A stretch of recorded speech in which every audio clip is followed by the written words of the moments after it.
दलितों का मसीहा डॉक्टर भीमराव अंबेडकर। मैं अछूत हूँ, यह पाप है। लोग अछूतों को पशु पक्षियों से भी गया बीता समझते हैं। वे कुत्ते बिल्ली तो छू सकते हैं, परंतु महार जाति के आदमी को नहीं। किसने बनाई है छुआछूत की व्यवस्था? किसने बनाया है किसी को नीच किसी को ऊंच? भगवान ने? हरगिज नहीं। वह ऐसा नहीं करता। वह सबको समान रूप से जन्म देता है।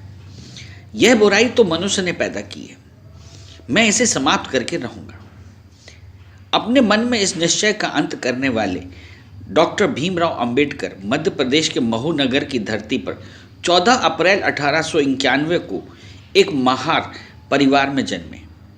पिता रामजी सकपाल की आप 14वीं संतान के रूप में मां भीमाबाई के प्यार व दुलार के ममता रूपी आंगन में मात्र 5 वर्ष तक ही खेल पाए। बदले में मिला चाची मीराबाई का उदार प्यार।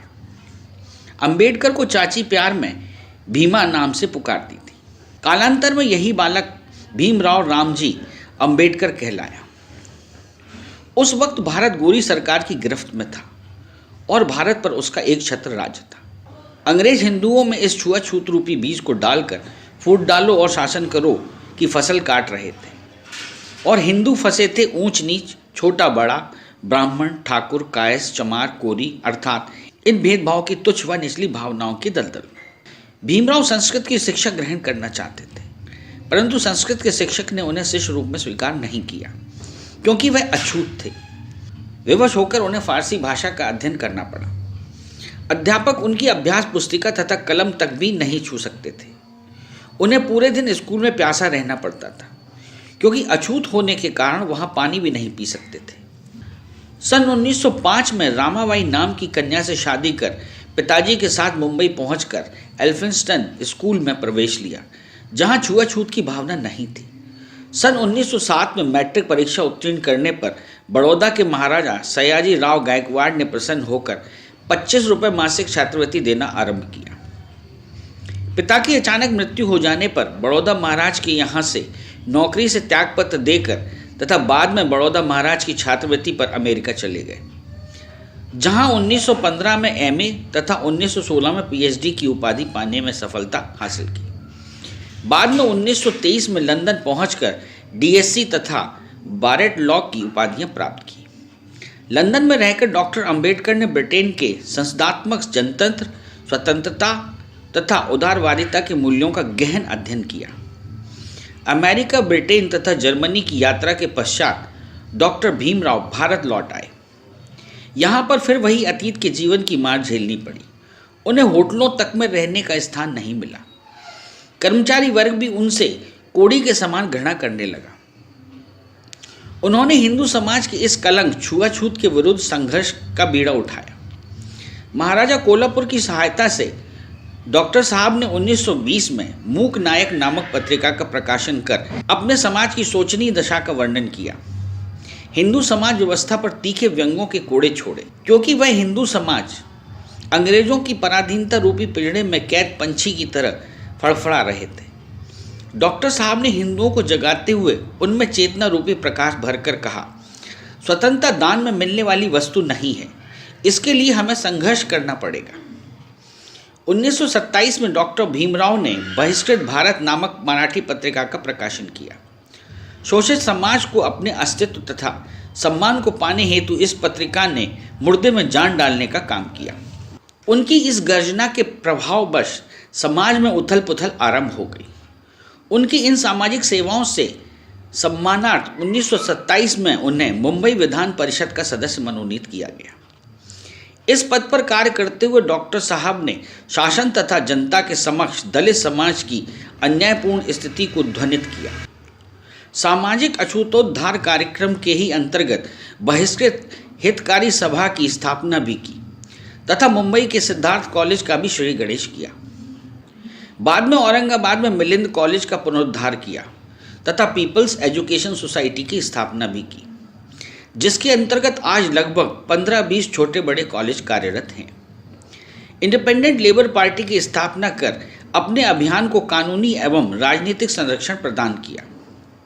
इस पार्टी ने मुंबई विधानसभा का चुनाव लड़ा तथा 15 स्थानों पर अपना अधिकार किया।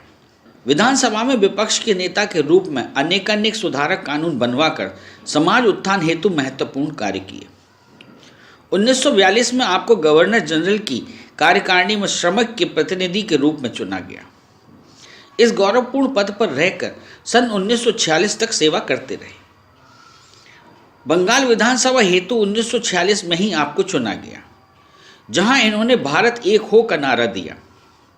संविधान सभा के प्रारूप को तैयार करने वाली समिति का 1947 में आपको अध्यक्ष चुना गया। भारत के संविधान निर्माण में आपका योगदान अत्यंत महत्वपूर्ण है, इसीलिए आपको भारतीय संविधान का निर्माता कहा जाने लगा। 15 अगस्त 1947 को भारत के स्वतंत्र होते ही पंडित जवाहरलाल नेहरू के नेतृत्व में बनी सरकार में स्वतंत्र भारत के प्रथम कानून मंत्री का पद संभाला। उन्होंने अपने समय में भारत के पुराने कानूनों में संशोधन करना चाहा, परंतु पंडित जवाहरलाल नेहरू से इस संबंध में मतभेद हो जाने के परिणाम स्वरूप सन 1951 में ही अपने पद से त्यागपत्र देना पड़ा। सरकार से अलग होकर डॉक्टर भीमराव पूरी शक्ति से अछूतों की सेवा में जुट गए। दलित समाज के मसीहा पुकारे जाने लगे। जहां भी सम्मेलनों व सभाओं को संबोधित करते जय भीम के ऊंचे नारों से दिगंत गूंज उठता। पंडित जवाहरलाल नेहरू की सरकार से त्यागपत्र तो क्या दिया, उन्हें अभागे हिंदुओं को एक सबक दिया, जिनकी रग रग में छुआछूत व नफरत का विष समाया हुआ था। उनकी मान्यता थी कि इस धरा पर ना कोई ऊंचा है ना कोई नीचा है, तब छुआछूत और नफरत ये शब्द कहाँ से आए। 5 जून 1952 को कोलंबिया विश्वविद्यालय ने एक विशेष दीक्षांत समारोह में विधि ज्ञान के सम्मानार्थ उन्हें LLD की उपाधि देकर विभूषित किया तथा इन शब्दों में उनके प्रति सम्मान व्यक्त किया। डॉक्टर भीमराव भारत के ही नहीं, विश्व के महान नागरिक हैं। वह एक महान समाज सुधारक होने के साथ साथ महान मानवतावादी तथा मानव अधिकारों के संबल पक्षधर भी हैं। अछूतों का इतिहास, शूद्र कौन थे नामक पुस्तक में वर्णित है। भाषाई राज्यों पर विचार उनकी दूसरी पुस्तक सन 1955 में प्रकाशित हुई। डॉक्टर अंबेडकर हिंदू धर्म ही नहीं, वह किसी भी धर्म के विरोधी नहीं थे। धर्म मनुष्य के लिए आवश्यक है, यह वह स्वयं मानते थे। उनकी लड़ाई हिंदू धर्म से नहीं, लड़ाई तो छुआछूत और नफरत से थी, जिनसे स्वयं मनुष्य ने अन्य वर्गों की तुलना में अपने को ऊंचा और श्रेष्ठ होने का दावा किया है। इन शब्दों का धर्म में कोई स्थान नहीं, यह तो मनुष्य ने स्वयं धर्म के नाम पर किए हैं। डॉक्टर अंबेडकर द्वारा निर्धारित धर्म के लक्षण वस्तुतः सर्वधर्म समभाव का प्रारूप प्रस्तुत करते हैं। धर्म नैतिकता की दृष्टि से प्रत्येक धर्म का मान्य सिद्धांत है। धर्म बौद्धिकता पर टिका होना चाहिए, जिसे दूसरे शब्दों में विज्ञान कहा जा सकता है। इसके नैतिक नियमों में स्वतंत्रता, समानता और भ्रातृत्व भाव का समावेश हो। जब तक सामाजिक स्तर पर धर्म में ये 3 गुण विद्यमान नहीं होंगे, धर्म का विनाश हो जाएगा। धर्म को दरिद्रता को प्रोत्साहित नहीं करना चाहिए। उनके अनुसार हिंदू जिसे धर्म कहते हैं, वह धार्मिक और निषेधों का पुलिंदा है। उनका स्पष्ट मत था कि नियमबद्ध धर्म के स्थान पर सिद्धांतों का धर्म होना चाहिए। डॉक्टर भीमराव अंबेडकर ने बौद्ध धर्म को इसलिए पसंद किया कि वह समानता पर आधारित धर्म है। सन 1949 में नेपाल काठमांडू में आयोजित विश्व बौद्ध सम्मेलन में बौद्ध धर्म तथा मार्क्सवाद पर भाषण दिया। 1951 में स्वयं भारतीय बुद्ध जनसंघ की स्थापना की तथा बुद्ध उपासना पंथ नामक पुस्तक का संपादन किया। सन 1954 में वर्मा रंगून में आयोजित विश्व बौद्ध सम्मेलन में भारतीय प्रतिनिधि के रूप में भाग लिया तथा 1955 में भारतीय बुद्ध महासभा की स्थापना की। 14 अक्टूबर 1956 को डॉक्टर अंबेडकर ने बौद्ध धर्म को स्वीकार कर लिया तथा इसी वर्ष 1956 में काठमांडू में आयोजित विश्व बौद्ध सम्मेलन में उन्हें नव बुद्ध की उपाधि से सम्मानित किया गया। इसी समय शूद्र वर्ग के एक समुदाय ने बौद्ध धर्म में धर्मांतरण किया। विश्व का चहेता यह महामानव 6 दिसंबर 1956 को महाप्रयाण की ओर प्रस्थान कर गया। भारत रत्न से सम्मानित डॉक्टर भीमराव अंबेडकर को एक विश्व स्तरीय विधिवेत्ता, दलित राजनेता और भारतीय संविधान के मुख्य शिल्पकार के रूप में जाना जाता है। लेकिन उनसे जुड़ी हुई कुछ ऐसी बातें हैं जिससे ज़्यादातर लोग अनजान हैं। उनसे जुड़े कुछ तथ्य इस प्रकार।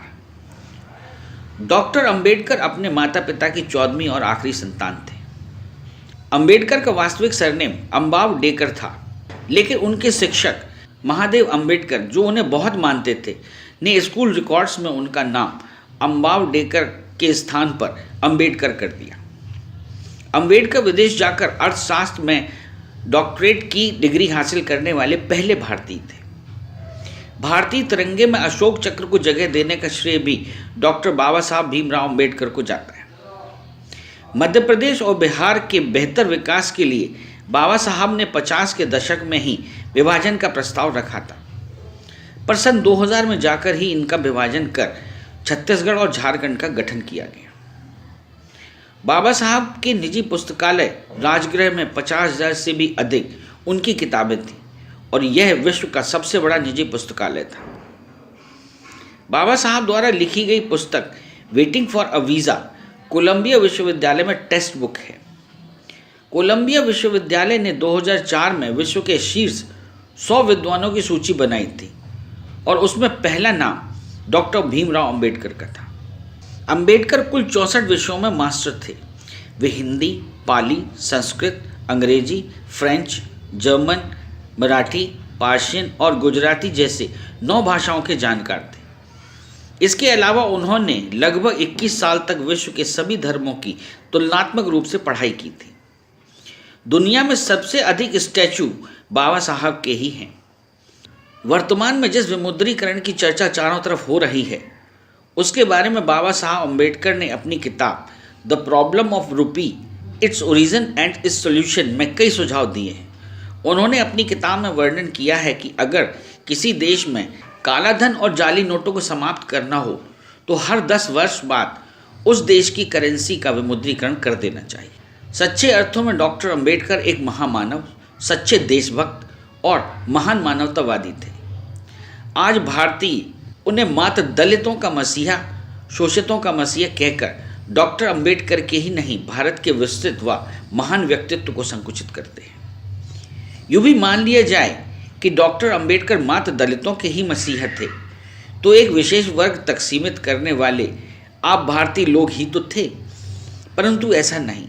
ऐसा करना मात्र डॉक्टर साहब के व्यक्तित्व क्षेत्र को सीमित करना ही नहीं, भारतीय संस्कृति की महान विरासत, जिन भारतीय सपूतों की प्रेरणा तथा वाणी का अमृत पिए हुए है, उस क्षेत्र को संकुचित करना है। डॉक्टर अंबेडकर उस समय भारत की उस प्रथम पंक्ति के सेनानी थे जब भारत गोरों का गुलाम था। उन्हें मात्र एक समाज की धरोहर कहकर अथवा उनके नाम का उपयोग मात्र वोट की राजनीति के लिए करना एक राजनीतिक चाल ही कही जाएगी। वस्तुतः उस महापुरुष की पहचान नहीं, निश्चय ही वह एक समाज के प्रेरक थे। उनका दर्शन सामाजिक चिंतन पर ही आधारित था। सामाजिक समानता, मौलिक अधिकार, मानवीय न्याय, समाजवाद तथा देश की एकता के लिए संघर्ष के पथ में उन्होंने अपने प्राणों की आहुति भी दी। जब कभी भी उनकी पुण्यतिथि आए तब सच्ची श्रद्धांजलि मात्र नाम पुकार कर नहीं, बल्कि उनके काम को भारतीय समाज में व्यवहारिक रूप देने में होगी।